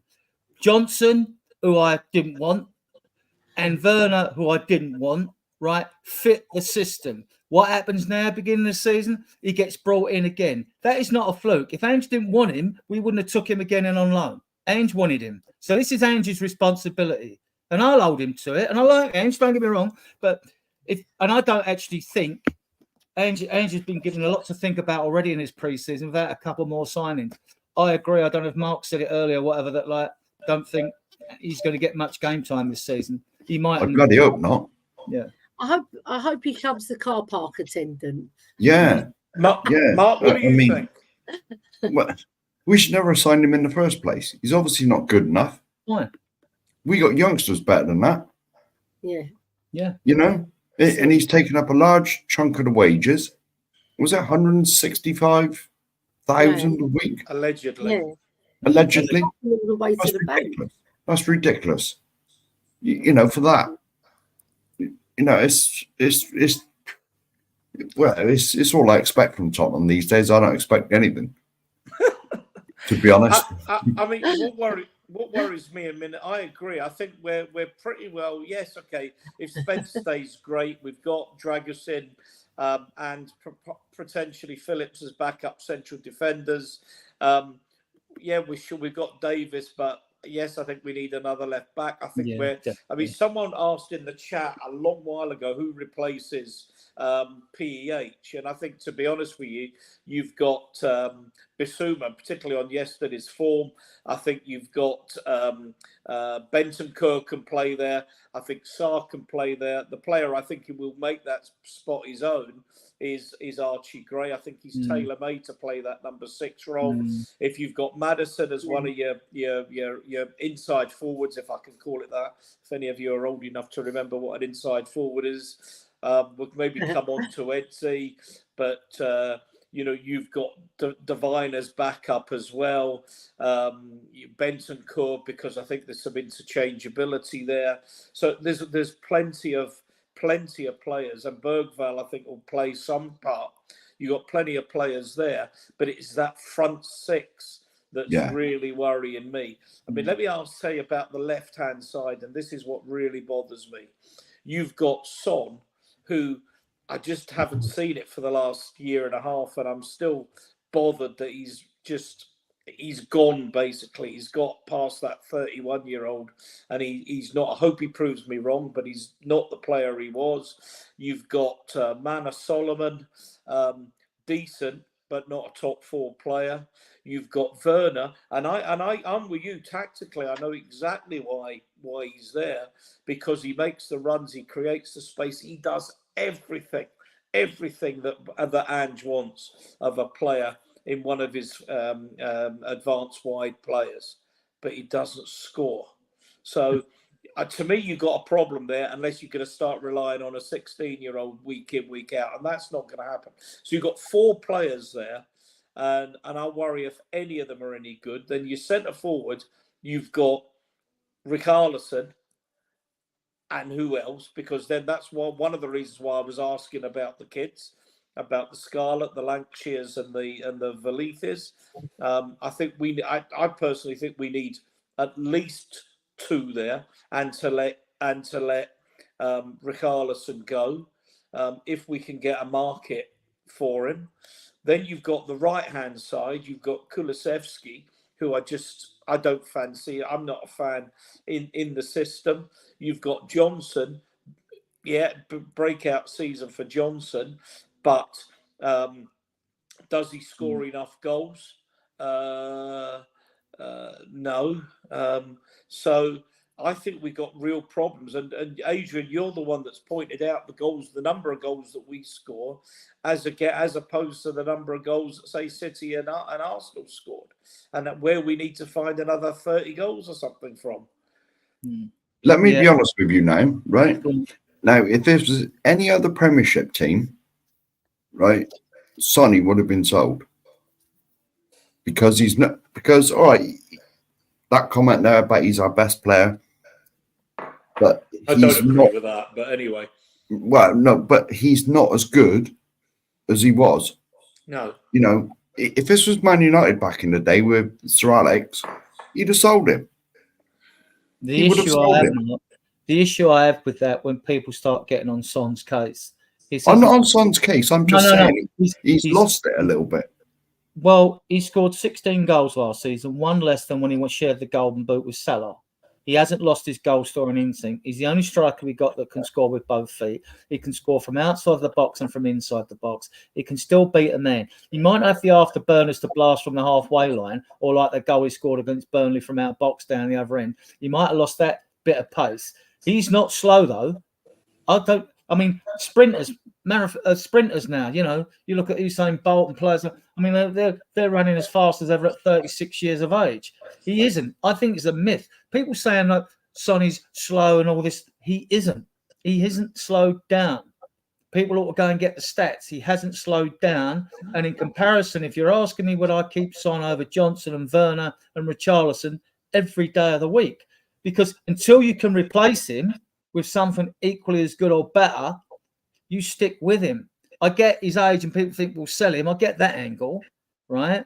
But he's just about to have his contract extended for the year. So we've got him for a season or two now. I think we've got. Well, we're never going to sell him.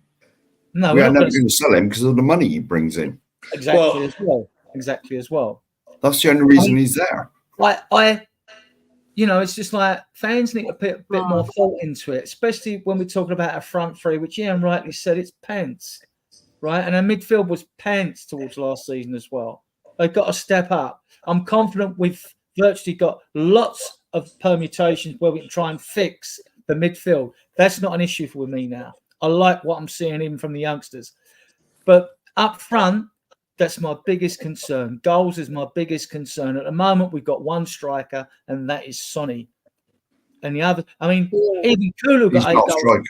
He's not a striker. Well, even Kulu got 8 goals last season. What was a poor season by his standards? We'd all like to see Kulu, show us what he showed us in his debut season. He's only been with us 18 months, Kulu, or 2.5 seasons, is it? Because he came in January transfer window, Kulu, and hit the ground running, didn't he, under Conte and that, So, and Kulu got 8 goals last season. Well, Johnson only got 5. I don't know how many Werner got. I don't think he got many. I think he might have got 4. And Richarlison was half injured. I hope and pray by some miracle that Richarlison's free of his injury problems. And he won't be at the club, Adrian. Well, fair enough. Well, if he goes, he goes. I don't mind if he goes.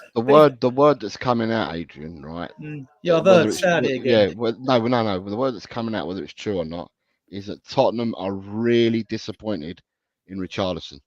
Fine. Right. So they've bought a player, and Richarlison is right. So with Pierre-Emile Højbjerg, right? Love him or loathe him, he was always fit and available to play. Yeah. But with Richarlison, Tottenham are disappointed in him because he never seems to be fit. He was unfit at the start of the season. Then he got his run in the side from Christmas to February and done quite well. And then he's been injury plagued since then. He's now injured again in pre-season.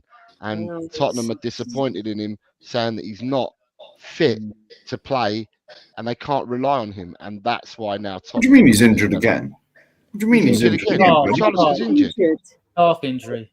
He's injured again. That's why he's not been playing in the friendlies, and he's not. Is this the one he picked up at the end of the season? Yeah. No. I think he came back and he got injured again. He came back from that and he's got a recurrence of an injury. Yeah. He wasn't picked by Brazil though, was he? No, because he was injured. But he's come back from that injury and he's picked up another injury, calf injury now, and he's out. And he's definitely not going on the tour either. He's not fit. Ben Davies is not going on the tour. Foster's not going on the tour. These players are all injured and not going on the tour. And that's why the word coming out of Tottenham is that they're absolutely disappointed in Richie, and because he doesn't play and we don't get lengths and spells of him, he's become unreliable, and that's why Tottenham are willing to sell him now. Yeah. Is there a market to buy him? Yes. Saudis, the Saudis. Yeah. I reckon the Saudis, if they really want him, and it's not all bluster, if they really want him, I reckon a bid's going to come in within the next 10 days. Yeah. If it does come in within the next 10 days, then I think the Saudis want him. If it doesn't come in within the next 10 days, then it's a lot of Well, I hope you're right, and I hope that's part of the reason he's not going on the tour, because something's already happening behind the scenes. No, he's injured. He can't go on the tour because he's injured. But I'm saying that Tottenham are disappointed in him. Yeah. But you could still go on the tour and not play. It's not worthwhile, is it? Going on the tour and not playing? What's the point? I might want to go be with his mates. He might even stay with Emerson Royal and play a few games of PlayStation and table tennis, what they play. I think that's how he gets injured. He plays table tennis with Emerson Royal, stretching for the ball. You know what? It's so disappointing that our so-called main striker is always injured, or he's got some other problem and he can't play. And it's a liability, because we need someone who's reliable. You wonder if half of it's in his head. You with players that are injured this often. Guys, I got a question for you on that then, yeah? I mean, to me, when I've looked around and I've watched loads of videos, I've watched Omar Marmoush and I've watched Xerxes and I've watched Albert Gudmundsson and I've watched Tony and, Jimenez, and I've watched all these. You've got time on your hands, Adrian. Yeah, I know. I'm all in the group. Have a look. When I get little snippets of stuff, because I'll probably bombard you lot to death and bore the shit out of you with them, right? So, and I shall continue to do so until you say don't, right? But I'm not inspired by the strikers I've seen out there. Even a young Ferguson, because he's not other ready. You know what? I would sooner get Eze in, right? Get him in. If we didn't bring a striker in, it wouldn't bother me, because the ones I've looked at, I just don't see a solution in the strikers. Either they don't press or they score goals. David, season before last, I thought it was just a tap immersion. He's had 2 good seasons with Lille. I'll grant him that. He scored more goals. He's crap in the Copa America. Jimenez, crap in the Copa America.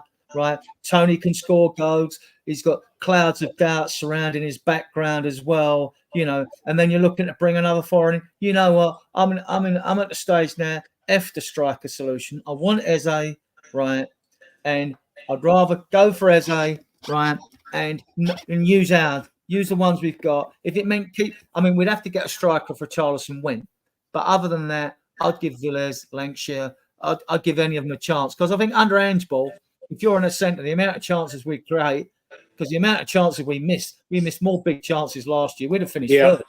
We'd have finished third. And I think Lancashire is a finisher. Give him the ball. I watch young Skov Olsen in the Belgian winger.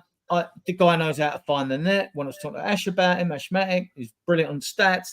He said he went away and he didn't do so well. I don't know, went to Serie A or whatever club, and then he come back. I said, but he's got an eye for goal. At least he's a winger that scores. I'd rather go for, why spend money on that's why I think we'll end up with David, because I think it'll cost 20-25 mil rather than 40-45 mil. And if he fouls, if the risk assessment's better on going for a Jonathan David, than it is on one of the others, because Jimenez's season in Holland in the Eredivisie, it tailed off, and Parrott scored as many goals as him virtually. I know Osimhen might be available for about 100 million or something like that. I don't rate Osimhen. Yeah, you see, PSG again. I always wanted, if we're going to go and we're talking this money, like if they're talking 60-70 mil, then go to Juventus, offer him 70 mil for Vlahovic and get him in, because he would fit the system perfect. Right, go for someone who we've not really been linked with. Go for Vlahovic and get him, because I'll tell you what, this is my fear for next season, the striker issue. Not in midfield as such or at the back now. It's my fear is that, like you've all alluded to it, the front three striker. I'm watching everywhere. like Adrian, you said we need to get 90 goals, maybe 88 to 95 goals to win the league. So without a qualified, like bona fide striker, we can't rely on a kid in his first season to pull us through that mire. We need somebody experienced up front to lead the line. Ellie, we need the goals, don't we, to win the league?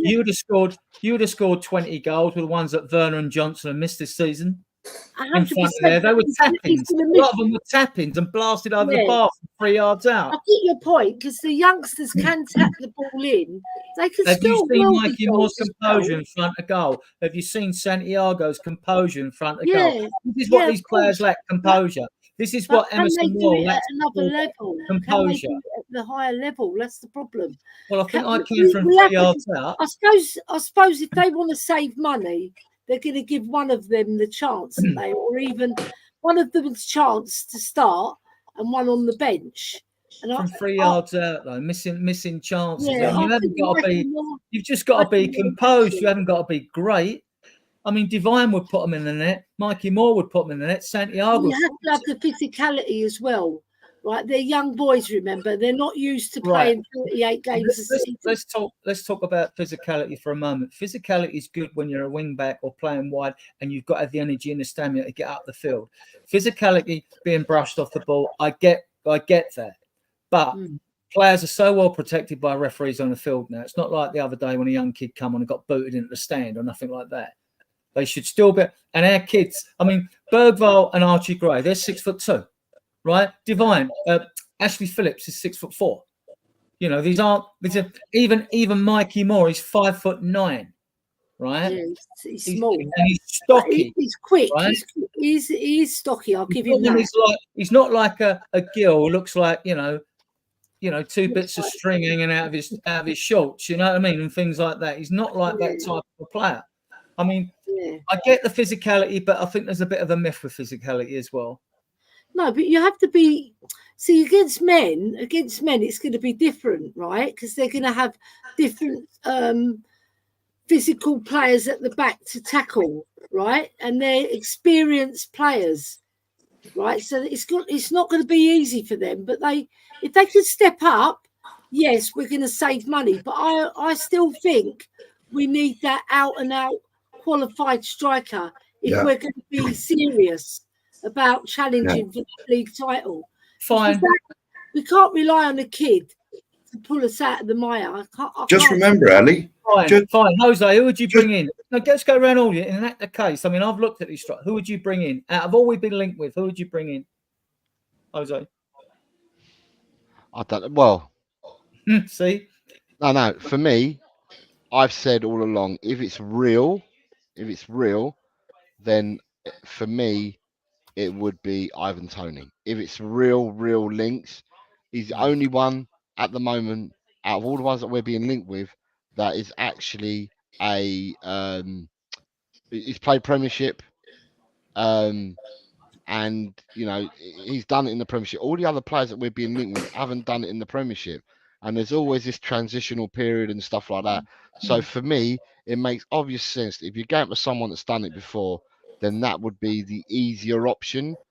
So for me, I'd probably go for him. But like I said earlier, this AK-47 approach from the ITKs, we've been getting players that we weren't even mentioned to be with, both buying and selling. So it could be that we're all hanging our hats, hoping that Eze comes, Tony comes, and players like that. We could end up getting players that are totally different to these players that we're being linked with. But out of the links, aren't we? Yeah, but out of the links, I mean, for a striker, if we're looking at, and you asked me the question about a striker, for me, out of the ones that we're linked with, the one that makes sense to me because of the Premiership would be Ivan Toney over who the other two that will still be. Jonathan David, honestly, guys, he's too bob. Do not touch him. Stay well clear of him. Doesn't matter how cheap you can get him for cheapest chips. Don't go nowhere near him. Stay away from him. And the other player is Jimenez. And again with Jimenez, I don't know whether I don't think Jimenez is the answer either. That you talking about the final player? Just remember, Yeah. just remember, we built this new stadium to bring in the likes of Tony and that, but we were sold a dream. It was a lie. If you're going to bring in players like Jonathan David, we need a strike. Well, we're still waiting for Kane's replacement. Yeah. Is it going to turn up? That was Richarlison. He was bought the year before for that. I said that. The moment we bought Richie, I said that's Kane's replacement. I said that on many shows that I appeared on.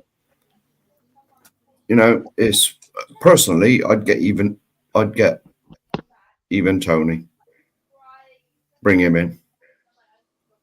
Premier League proven. All right.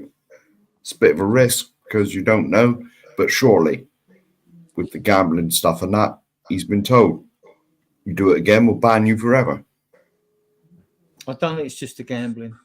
Well, you know, but whatever issues he's got, he's bound to have had some sort of therapy for it.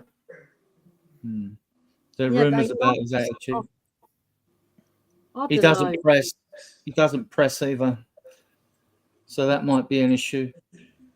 I'm hoping Paratici will rabbit out of that. Maybe we'll go for Mido recommended Omar Mamouche at Frankfurt. He's as fast as hell, this kid. But he's comparing him with Mo, you know, with Salah and all that. But they're both Egyptian, you know what I mean? So like, you can perhaps take that with a pinch of salt. I'm hoping we get. I mean, I don't know. I mean, I'm at a loss when it comes to the striker. I want Eze. That's what I want. I want Eze. And then, you know, I just don't. Maybe we'll go for Solanke. I mean, God, please don't. We started. Well, I'm like, what about you, Ian? Come on, you're hosting. Who would you like? Yeah, well, the players I want are Tony and Eze. I mean, Premier League proven goal scorers. We know all about them. We know they'll come into the team. You talk about pressing. At the end of the day, if you're looking for a completely oven-ready player that does everything, I don't know. You have to go to central casting or AI to get that. I just think Tony is absolutely the player, and we need another creative player in the middle. And I think Eze ticks all those boxes. If Maddison's back, because Maddison's looked pretty good. The kids will come in and do a job. But if you've got Maddison right, you've got Eze left, Basuma or Sarr, Bentancur or Gray playing the number 6. With some interchangeability amongst them all, that side's taken care of. They will create chances. You need a natural goal scorer, someone who can do it at Premier League level. Tony ticks every box for me on that level. There's players with Vlahovic. I love Vlahovic. I absolutely adore him. In fact, he could play if you've got him. He could play quite happily on the right side of the attack. And would score a lot more goals than Brennan Johnson. But I don't know how realistic that is. But and we need a 6. I genuinely don't believe we need a 6. I seriously don't think that's where money needs to be spent. I think probably the auxiliary left back, Tony and Eze. I think there's a fair amount of positivity in the chat for those two signings, and maybe an auxiliary left back. Maybe another right-sided forward if the right player is available at the right price. I'll do what I do with any signing on manager comes to this club. I'll always back them 100% while they're at the club. I'll always back them, whoever's brought in. I'm just not inspired with what's out there. But if it's Eze and Tony, Eze definitely. Eze, Tony, and a left back, please, a Bradley Locko or someone like that. A left back will do. But there's a dearth of available strikers out there that are good. Really, there's none of them really oven ready. You're going to take a risk. Whoever you bring in is going to be a risk. Yeah, the risk assessment is Tony may be the best pick out of all of them. Yeah. You said striker, so I only named a striker. You didn't tell me we could name other players that we wanted as well. Well, all right, I wondered. All right, okay. 3 then. 3. I'm going Eze. All right, I'll go with Tony because at least he's homegrown and we know he can score goals. Although his season petered off, he had his worst scoring rate last season. Right. I mean, I want Eze basically. That will sort of calm me a bit. Does anybody want Gallagher? No. No. It's a bit like saying you want herpes or something, isn't it? No, herpes is time for Man That still United, exists. so you want herpes. Yeah, very good. Right, okay. Players, some more players out. I mean, are we happy? Emerson surely on his way? Yeah, well, you've got to get rid of Reguilon, Gill, Lo Celso, Emerson, and perhaps if Jose's right, Richarlison. So Reguilon, Gill, Lo Celso, and Emerson are the ones, aren't they? And Whiteman and Foster. And Davies. Then Davies has got 1 year. He's not going anywhere, is he? And Whiteman and Foster ain't going nowhere. He's got to stay for his Whiteman testimony. might go out on loan, and Foster's got 1 year, so he's not going to volunteer to go anyway. I'm sure we can sell Ben Davies to Leeds for $5 million. Yeah. Because they like a Welshman in Leeds, don't they? Yeah, they do. No, he's got to stay for his testimonial. They don't do testimonials anymore. That's all. Oh, do they that's not? all. No, 10 years. It used to be a thing of the past. I can't remember the last time, Mark, that a team said we're having a testimonial for our player. I can't remember the last time they did that. They earn enough money. That's why. Yeah. But what I will say about the midfielders that we've got, right? I reckon that this season we'll see a changing of the guard in our midfield. By having Graham Bergvall there, I think it's going to shake up the midfielders that we've got. And I think that the midfielders next year, year on, more players are going to move on from Tottenham. And I've got a feeling that some of our midfielders, if they're not gone now, they'll be moved on next year. I think there'll be a changing of the guard this season. Such as whom? Because we've got a lot of young players. So are you thinking? Yeah, the changing of the guard is with Bergvall and Gray, especially them two. I think that they haven't come in to go into the academy and warm the bench up. They're going to come in to battle for first team places. And if it's all about pressing or being press resistant and be able to be ball carriers and stuff like that, they may have the attributes and the fearlessness that some of our players in midfield don't currently have. Because with the youngsters, they've looked fearless up until now. They don't carry baggage. They don't have the weight of the world on their shoulders. They can express themselves. You see this with with young players from other nations, that they're fearless. They don't have that baggage, and you can improve your team and you can improve as a player being a youngster. I mean, you only have to look at, say, Jamal Musiala. He was young, or he was young when he broke into the Bayern team. Fearless, doesn't give a crap, takes on players, does whatever, and he's improved over the years. Bellingham, when he went to Dortmund, I mean, he was doing a bit of bits and pieces at Birmingham, went to Dortmund, improved no end because his fearlessness. And I think we've brought two players that fit the system that Postecoglou wants, are clear ball carriers, can play in tight spaces, progressive passers, and I think they're going to shake the midfield up. I think that they will fight for spots with Bentancur, Sarr, Bissouma, and so on and so forth. And some of them midfielders may not be at Tottenham next season. Interesting thoughts. Okay. On that though, we could discuss this if you don't want it because it's a little bit political. Do you think Bentancur's got a future at the club? That's a good point. I mean, I've seen it. I didn't watch all the video, but the FA out there have got all the film evidence on all the players there that submit their defence on the 17th, which was last Wednesday, and it's going through. What might be a saving grace, another mitigating circumstances, is that the Argentinian squad was singing about French players, and if it was a case we have to lose Bentancur, who didn't cost us about 16 mil, would it mean that Chelsea lose Fernandes, whatever it would cost them 100 mil? You know, But Bentancur plays for Uruguay, not Argentina, and it wasn't the Uruguayans that were singing about the French squad; it was Argentinians. The different scenarios, Adrian. Yeah, there was one of the players, though, was one of the Chelsea players. Enzo Fernandez, but it was the Argentinian squad. You said Bentancur. Bentancur's Uruguayan. He wouldn't be part of that. Yeah, I know. But he went into the crowd and he's been charged. But he also, made some fairly derogatory remarks about they all look the South same. Koreans. Yeah, they all look the same. Because I was speaking to Chang about it. I said, how well would that go down in Malaysia and out there in the Far East and that. Cheng didn't really come back and say anything strong on it at all, you know.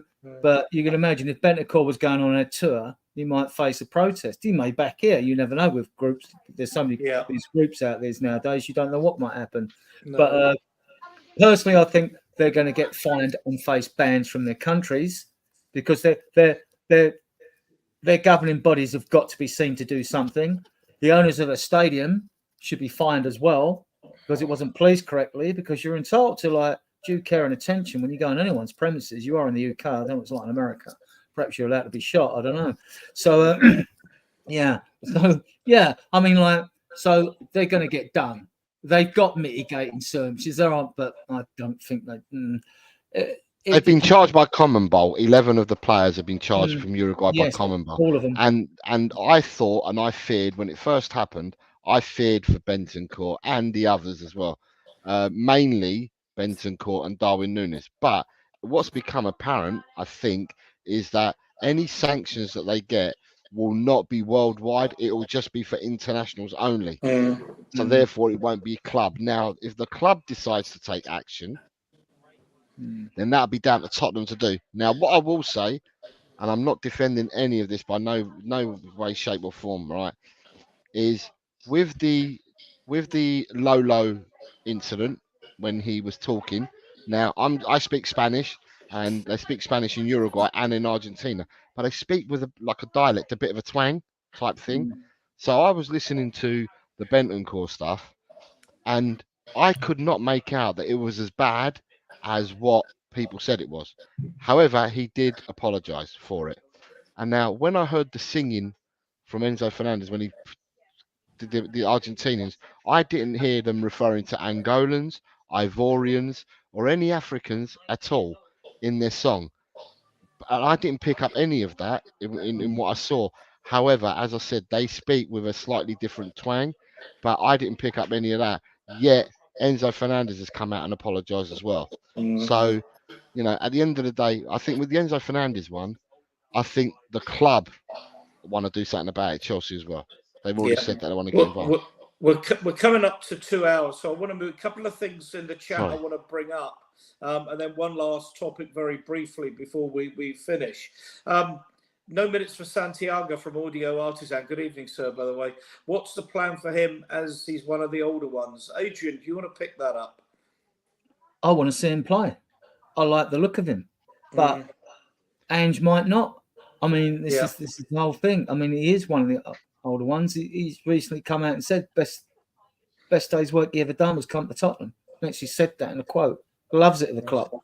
So I don't know. I don't know whether I don't know what Ange plans. Mind you, he was on the bench. He wasn't used. Was he on the bench yesterday? No, he was only Hearts. Only the Hearts game. He was on the bench against Hearts. I looked because I was looking for him, right? And I was disappointed in getting any minutes. You know, him and Niall John weren't in the team, weren't in the squad yesterday. But they were in the Hearts game. I wonder. I mean, I wonder because of when I watch the under-21s, often the streams that you send, Adrian, that there's Lancashire scores quite a lot of goals from Santiago crosses. But Adrian, you get Spurs play, right? So yesterday, I know we had the game against QPR, but the under-21s also played a friendly yesterday as well, didn't they? Yeah, they won away at St Albans 2-0. 2-0. Do you know whether Santiago and Niall John were involved in that game? They would have been. I didn't see the squad. Okay, all right. Because that could be the possibility then, Ian, that they were both left to play in the under-21s. Yeah, and Soonsup, Bell and others and all that, I mean, Biss and Gray look like being our two number 6 choices. What do you think? Well, I thought that's the reason we bought Basuma. I thought he was going to finally be the Moussa Dembele replacement, but he obviously hasn't turned out that way so far. Yeah, he was good yesterday. I know it's only against well, the highlights I saw, he was good. Yeah, I hope it's because he realises he might have competition for his place now, like the others do. That's why I'm hoping. Yeah, you know, because to be honest with you, towards the end of last season, I think if we were going to be favourite to get with one midfielder, he was going to be first. So, but obviously Ange does like him, Ange obviously likes him, no matter any rumours are out there. Yeah. And it was an interesting start in midfield, wasn't it? I think Yeah, Gray last season, for those of us who watched him play for Leeds, and I watched him when he was on TNT and when he was on Sky, because I've got them too, so they're legit stuff that I pay for. So I watched there, and every time I saw Gray play, Gray played or had the capability of playing as a 6 and as an 8. Bissouma, for me, when he was at Brighton, Bissouma was more a number 8 at Brighton than a 6, and the 6 was Caicedo when they played together. So, at the end of the day, sometimes we're wishing that Bissouma could be the 6, and sometimes we're wishing Bissouma could be an 8. But it appears that we haven't got players that can do both. Maybe, and I'm just saying a maybe here, maybe Archie Moore is the one that can play a 6 or an 8. Do you think, Jose, then that I've thought this for a little while, that Ange would like, the reason he wants box to box number 8 is so as they can get up with a number 10, is because the box to box number 8, part of their duties is to share the responsibilities of a number 6. So he would play with 2 8s and a 10 rather than actually play with a 6, 8, and 10. So when he played at Celtic, and Ian is going to be, I know a lot more than me because I'm sure that he watched a lot of Celtic at the time because he's being up in Scotland. But he played with Matt O'Reilly, Callum McGregor, and the one other. Who's the other third? He had a third player there as well. But all three, McGregor, Riley, and Tatate would have been his top. His two.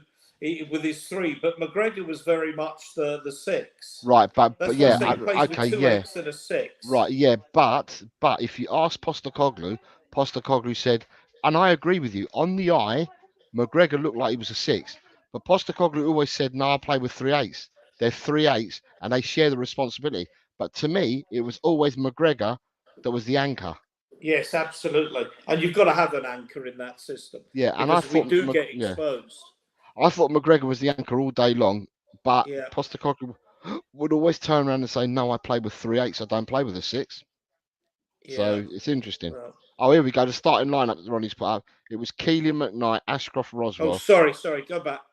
King, Ajay, John. Okay, so Noel John was there. Black, Santiago, Williams, Akramich were the 21. So yeah, Santiago and Noel John play for the 21s. The interesting thing is that Santiago and Noel John are both 21 now. Yeah. Oh, yeah. I mean, there's a lot of young kids, but some of them are obviously not going to make it. A lot are, but I don't know. It's no, John went out to with a couple of weeks play him. Don't know what's happening with Leo Black and Matthew. You've heard about Matthew Craig, didn't you? Yeah, he was on loan at Doncaster last season, wasn't he? Yeah, and he had a really good loan. He's now talking to go on loan to Barnsley for this season. So that means he's going up a division. So Matthew Craig had a good one at Doncaster last year, but now he's going up a division to go and play with Barnsley on loan. Okay. Right, guys, it's gone 10 o'clock and it's a 1 minute 54, 1 hour 54 minutes, which if it goes, I turn into a pumpkin if the show goes more than 2 hours. So any last thoughts? So there could be more shows in the week. I was going to talk about Amanda Staveley and her possible involvement, but I'm going to leave that for another night because that's not a 5-minute discussion. And yeah, but so Mark, we'll go around. Any last thoughts? Thank you, everybody. Thank you, everybody, for your comments. Like, subscribe, and do all that stuff that YouTubers say. And come on, you Spurs. Jose. Yeah, this is pretty much what Mark said. Thank you very much, guys, for having me on. You 4 lovely people. Ian, you asked me to come on. Yeah. But the 4 of always you, a pleasure having you on. But the 4 of you are part of the same Spurs Diehards TTID. So I thank you all very much. What I will ask is people that have been watching. So just out of curiosity, tell me at the back end, but on the left-hand corner, you've got the eye there, haven't you? And it tells you a number, right? So let me know after the show what you got, because I shared it to my channel again, and you've got quite a few people that have come into your show through my channel as well. So Yeah, trying to brilliant. boost your, Yeah, trying to we'll talk to you something about that as well when we're in okay, the just background trying as to well. boost your numbers up. So listen, everyone, if everyone that's still over at mine, come over to Spurs TTID and subscribe to them. You know who these people are because they appear on other channels as well. They've now have their own channel. Come and subscribe to these people. Keep it And, going. Keep it going, Jose. give- I'll keep it going, Jose. I'll put the link in your chat. Yeah, if you can do that, then put the link in for Spurs. I will do. Yeah, put it in there. And please, people, subscribe over to Adrian, Ian, Ellie, Mark, Soren, and Chang. Yeah, Chang So yeah, and Ash and Ash and Chris Peters. and Chris Peters. There's a lot of people, and you all you guys know these people from the community. Just keep supporting them. Support the community. These guys work hard, and and they bring you good content. They bring you good guests, and they vary their guests as well on their shows. So please support Adrian and Ellie, Ian, Mark, and the others that are not here at the moment. Support them. And whilst you do that, Mark's going to put the link in because Mark's a blue spanner in my channel. So I'm a spanner. I'm a spanner. That's a about it. blue spanner. So he's able to do it. Thanks, Jose. Ellie, are you there, my darling, or have we lost you? There you go. There's the link, everybody. Yeah. So There we go. I knew I could do it. Take that. That was off my iPhone, so if it don't work, it's not my fault. Okay. Any Nice last work. thoughts, Adrian? No, it's been a good show. We covered a fair bit of ground. We've chewed the cud on this. We've got diverse opinions as usual, which is good and healthy. I like my thoughts challenged as well. No, it's all good, and I'm looking forward to us doing more shows. I'm looking forward to guesting on with Jose. They're one of the first shows I did guest on actually, so I've got a lot of time for Talk and Ball and El Tel Cockerel. Yeah, and I'll keep sending them info when I can through videos and stuff if I find interesting stuff, as I do everyone, Yeah. No, all good though. All right.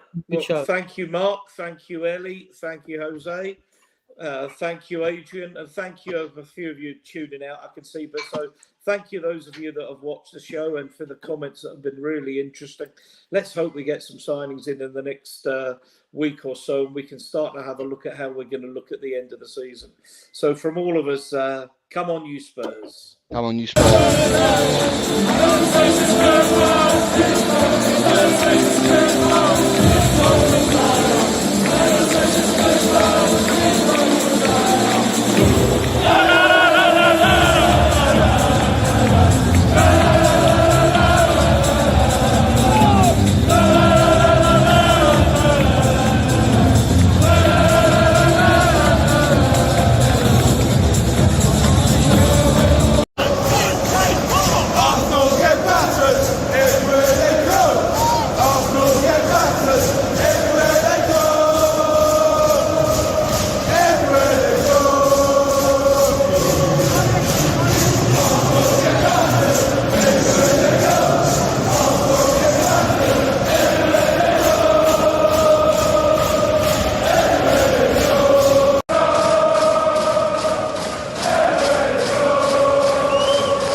Oh, you pressed the end button just as I was about to. You got to press the end button. Well done. All right. Stream hasn't ended yet. It still says end stream at my end at the top. Yeah, it's still live. You're still live. We're still live, Adrian. Still live. Okay. Yeah. All right. Sorry.